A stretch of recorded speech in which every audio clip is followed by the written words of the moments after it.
রাসূলুল্লাহ সাল্লাল্লাহু আলাইহি ওয়াসাল্লামের জামানায় একজন সাহাবী যার নাম মাইজ ইবনে মালিক রাদিয়াল্লাহু তাআলা আনহু, তিনি জিনায় লিপ্ত হয়ে গেলেন। জিনা করার পরে তিনি ভুল বুঝতে পারলেন যে আমার তো বিরাট পাপ হয়ে গেছে। নিজে নিজেই এসে আল্লাহ রাসূল সাল্লাল্লাহু আলাইহি ওয়াসাল্লামকে বললেন, হে আল্লাহ রাসূল সাল্লাম, তাহহিরনি, আমাকে পবিত্র করুন, আমি জিনা করে ফেলেছি, অর্থাৎ আমার উপরে জিনার হদ কায়েম করুন। অর্থাৎ তিনি বিবাহিত ছিলেন, তাকে বুক পর্যন্ত মাটিতে পুঁতে পাথর মেরে হত্যার দাবি করছেন যে আমাকে আমার উপরে এই হদ কায়েম করুন, আমি জিনা করেছি। রাসূলুল্লাহ সাল্লাল্লাহু আলাইহি ওয়াসাল্লাম তাকে বলেন, ইরজি, তুমি বাড়ি ফিরে যাও, ফাস্তাগফিরিল্লাহ, আল্লাহর কাছে ক্ষমা চাও, ওয়া তুব ইলাই, আল্লাহর দিকে ফিরে আসো। মাইজ ইবনে মালিক রাদিয়াল্লাহু তাআলা আনহু ফিরে গেলেন, কিন্তু তিনি মানতে পারছেন না। রাসূল সাল্লাল্লাহু আলাইহি ওয়াসাল্লাম তো ফিরে যেতে বললেন, কিন্তু এটা যদি ক্ষমা না হয়, তওবা করতে তো বললেন, ইস্তেগফার করতে বললেন, ক্ষমা চাইতে বললেন। আমি ক্ষমা চাইলাম, আল্লাহ যদি ক্ষমা না করে তাহলে তো এই পাপের শাস্তি আমাকে জাহান্নামে ভোগ করতে হবে। কিছু দূর যে আবার ফিরে আসলেন যে না, আমি শাস্তি দুনিয়াতে নিতে চাই, জাহান্নামের কঠিন শাস্তি আমি সহ্য করতে পারবো না। আবারও ফিরে আসলেন, ফিরে এসে একই কথা বলছেন যে তাহহিরনি ইয়া রাসূলুল্লাহ, হে আল্লাহর রাসূল, আপনি আমাকে পবিত্র করুন, আমি জিনা করেছি। দ্বিতীয়বার একই কথা রাসূল সাল্লাল্লাহু আলাইহি ওয়াসাল্লাম বললেন, ইরজি, তুমি বাড়ি ফিরে যাও, ফাস্তাগফিরিল্লাহ, আল্লাহর কাছে ক্ষমা চাও, ওয়া তুব ইলাই, এবং আল্লাহর দিকে ফিরে আসো। আবারও ফিরে গেলেন, আবারও তিনি মন থেকে মেনে নিতে পারছেন না। কিছু দূর গিয়ে আবারও ফিরে আসলেন, আবারও বলছেন যে তাহহিরনি ইয়া রাসূলুল্লাহ, হে আল্লাহর রাসূল, আপনি আমাকে পবিত্র করুন, আমার উপর হদ কায়েম করুন, জিনার হদ, আমাকে রজম করুন। রাসূল সাল্লাল্লাহু আলাইহি ওয়াসাল্লাম তৃতীয়বারে একই কথা বললেন, ইরজি, তুমি বাড়ি ফিরে যাও, ফাস্তাগফিরিল্লাহ, আল্লাহর কাছে ক্ষমা চাও, ওয়া তুব ইলাই, আল্লাহর দিকে ফিরে আসো। আবার ফিরে গেলেন তৃতীয়বার, আবার কিছু দূর গিয়ে আবার চতুর্থবার ফিরে আসলেন। রাসূল সাল্লাল্লাহু আলাইহি ওয়াসাল্লাম তখন একটু রাগ করলেন, একটু রেগে গিয়ে বলছেন, সাহাবায়ে কেরাম সবাই আছে, তিনি বলছেন যে আচ্ছা দেখো তো এই লোকটা পাগল নাকি, আমি তাকে বারবার বলছি যে তুমি ফিরে যাও, ক্ষমা চাও আল্লাহর কাছে, আবার বারবার সে ফিরে এসে একই কথা বলছে, এই ব্যক্তি কি পাগল? একজন সাহাবী দাঁড়িয়ে সাক্ষী দিল যে না, আল্লাহ রাসূল সাল্লাল্লাহু আলাইহি ওয়াসাল্লাম, এই ব্যক্তি পাগল নয়, সুস্থ ব্যক্তি। তখন রাসূল সাল্লাল্লাহু আলাইহি ওয়াসাল্লাম বললেন, দেখো তো মদ পান করেছিলেন কি, তাহলে মদ পান করে মাতাল অবস্থা আছে নাকি, যে আমি তাকে বারবার যে কথা বলছি সেটা না মেনে বারবার ফিরে আসছে, একই কথা বলছে। তখন একজন সাহাবী দাঁড়িয়ে তার মুখ শুকে দেখলেন যে তার মুখে মদের কোনো দুর্গন্ধ আছে কিনা। তিনি দেখলেন যে মদের কোনো দুর্গন্ধ তার মুখ থেকে বের হয় না। সাক্ষী দিলেন যে হে আল্লাহর রাসূল সাল্লাল্লাহু আলাইহি ওয়াসাল্লাম, তার মুখে মদের কোনো দুর্গন্ধ নেই, অতএব সে মদ পান করেনি, সে মদ্যপ নয়। রাসূলুল্লাহ সাল্লাল্লাহু আলাইহি ওয়াসাল্লাম তখন তাকে জিজ্ঞেস করলেন, সত্যি কি তুমি জিনা করেছো? তো হ্যাঁ আল্লাহ রাসূল সাল্লাল্লাহু আলাইহি ওয়াসাল্লাম, আমি জিনা করেছি, আমি এই পাপ থেকে দুনিয়াতে শাস্তি ভোগ করতে চাই, আমার উপর জিনার হদ কায়েম করুন, জাহান্নামের কঠিন শাস্তি আমি ভোগ করতে চাই না। রাসূল সাল্লাল্লাহু আলাইহি ওয়াসাল্লাম তখন সাহাবায়ে কেরামকে বললেন, যাও এই মাইজ ইবনে মালিককে নিয়ে যাও, বুক পর্যন্ত মাটিতে পুঁতে রজম করো তাকে। সাহাবায়ে কেরাম তাকে নিয়ে গিয়ে রজম করলেন। রাসূলুল্লাহ সাল্লাল্লাহু আলাইহি ওয়াসাল্লাম সেদিন বলেছিলেন যে মাইজ ইবনে মালিক যে তওবা করেছে, যত তওবা করেছে এই পাপের জন্য, এই তওবা যদি তোমাদের সকলের মধ্যে বন্টন করে দেওয়া হয়, তোমাদের সকলের সকল পাপ ক্ষমা হওয়ার জন্য যথেষ্ট হয়ে যাবে। এই ঘটনার কয়েকদিন পরে আরেকজন মহিলা এসেছে, গামেদি গোত্রের একজন মহিলা, রাসূল সাল্লাল্লাহু আলাইহি ওয়াসাল্লামের কাছে একই কথা এসে বলছে যে হে আল্লাহর রাসূল সাল্লাল্লাহু আলাইহি ওয়াসাল্লাম, তাহহিরনি, আমাকে পবিত্র করুন, আমি জিনা করেছি। একই কথা রাসূল সাল্লাল্লাহু আলাইহি ওয়াসাল্লাম মাইজ ইবনে মালিককে যা বলেছিলেন, একই কথা রাসূল সাল্লাল্লাহু আলাইহি ওয়াসাল্লাম তাকে বলছেন যে ইরজি, তুমি বাড়ি ফিরে যাও, ফাস্তাগফিরিল্লাহ, আল্লাহর কাছে ক্ষমা চাও, ওয়া তুব ইলাই, এবং আল্লাহর দিকে ফিরে আসো।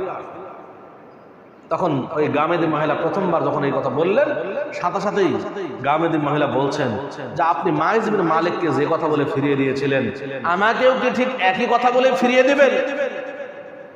রাসূল সাল্লাল্লাহু আলাইহি ওয়াসাল্লাম তখন তাকে বললেন, তুমি কি সত্যি জিনা করেছো?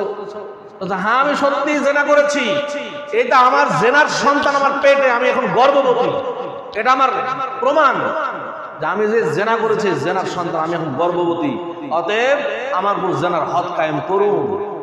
রাসূল সাল্লাল্লাহু আলাইহি ওয়াসাল্লাম বললেন, তুমি ফিরে যাও বাড়িতে, তুমি যেহেতু তোমার পেটে এখন সন্তান, এই সন্তান পেটে রাখা অবস্থায় তোমার উপরে হদ কায়েম হবে না, যেই দিন সন্তান প্রসব হবে সেই দিন তুমি আবার ফিরে আসো। সন্তান প্রসব করার পরে আসো, তাহলে তোমার পরে হক কায়েম হবে। মহিলা চলে গেল। সন্তান যখন প্রসব হলো, সাথে সাথে রাসূল সাল্লাল্লাহু আলাইহি ওয়াসাল্লামের কাছে খবর আসলো যে হে আল্লাহ রাসূল সাল্লাল্লাহু আলাইহি ওয়াসাল্লাম, এই ব্যক্তি, এই মহিলা সন্তান প্রসব করেছে। ওই মহিলা এসেছে যে হে আল্লাহ রাসূল সাল্লাল্লাহু আলাইহি ওয়াসাল্লাম, তো আমার সন্তান, আমাকে আমার উপর হক কায়েম করুন। রাসূল সাল্লাল্লাহু আলাইহি ওয়াসাল্লাম বললেন, তোমার সন্তান এখনো ছোট, যাও একে লালন পালন করবে কে? তোমাকে হক, তোমার উপর হক কায়েম করলে, তোমাকে রজম করলে একে লালন পালন করবে কে? একে দুধ পান করাবে কে? যাও তুমি নিয়ে যাও, এই বাচ্চাকে দুধ পান করাও। যেই দিন মায়ের বুকের দুধ ছেড়ে দিয়ে অন্য কোনো খাবার খেতে শিখবে, সেই দিন তাকে নিয়ে আসবে। মহিলা চলে গেল। চলে গিয়ে যেই দিন অন্য খাবার খেতে শিখলো, হাতে একখানা রুটি দিল, রুটি দিয়ে সে খাচ্ছে। এমন অবস্থায় তার রাসূল সাল্লাল্লাহু আলাইহি ওয়াসাল্লাম কাছে নিয়ে আসলেন, দিয়ে এসে বলছে যে হে আল্লাহ রাসূল সাল্লাল্লাহু আলাইহি ওয়াসাল্লাম, দেখুন আমার বাচ্চা, আমার এই সন্তান এখন রুটি খাচ্ছে, দেখুন তার প্রমাণ, আমার উপর যারা হক কায়েম করুন। রাসূল সাল্লাল্লাহু আলাইহি ওয়াসাল্লাম ওই বাচ্চাকে অন্য একজনের কাছে দিয়ে লালন পালনের দায়িত্ব দিয়ে সাহাবায়ে কেরামকে বললেন, যাও এই মহিলাকে নিয়ে গিয়ে তোমরা রজম করো। তাকে রজম করা হলো।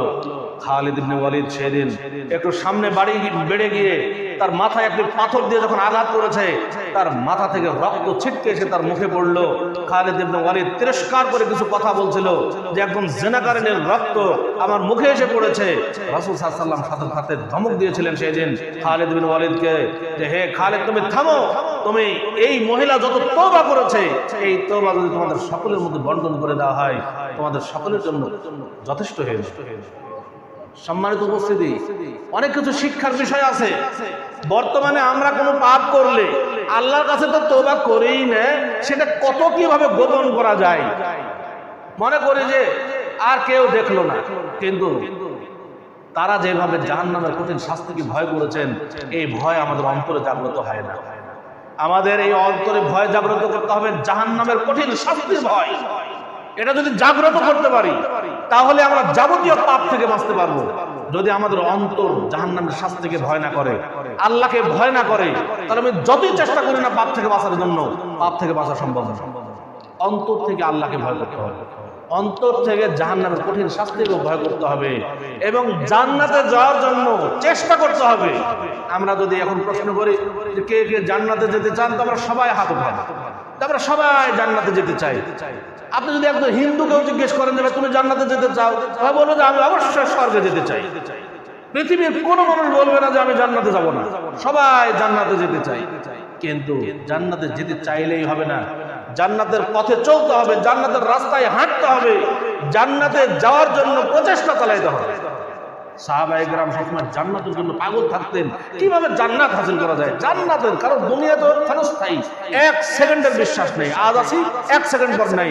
এই যেই জীবনের এক সেকেন্ডের বিশ্বাস নাই, সেই জীবনের সুখ লাভের জন্য আমরা কত পরিশ্রম করছি, কত মেহনত করছি, কিন্তু যেই জীবনের কোনো লয় নাই, ক্ষয় নাই, শেষ নাই, অনন্তকাল জীবন লাভ করব, পরকালীন জীবন, সেই জীবনের সুখ লাভের জন্য আমরা কতটুকু পরিশ্রম করছি, মেহনত করছি। একটু নিজের অন্তরকে প্রশ্ন করি, নিজের অন্তরকে প্রশ্ন করি যে আসলে আমি পরকালীন জীবন, স্থায়ী জীবন, সেই জীবনের সুখ লাভের জন্য কতটুকু কি করছি। নিজের কাছে এই প্রশ্ন উত্তর আছে।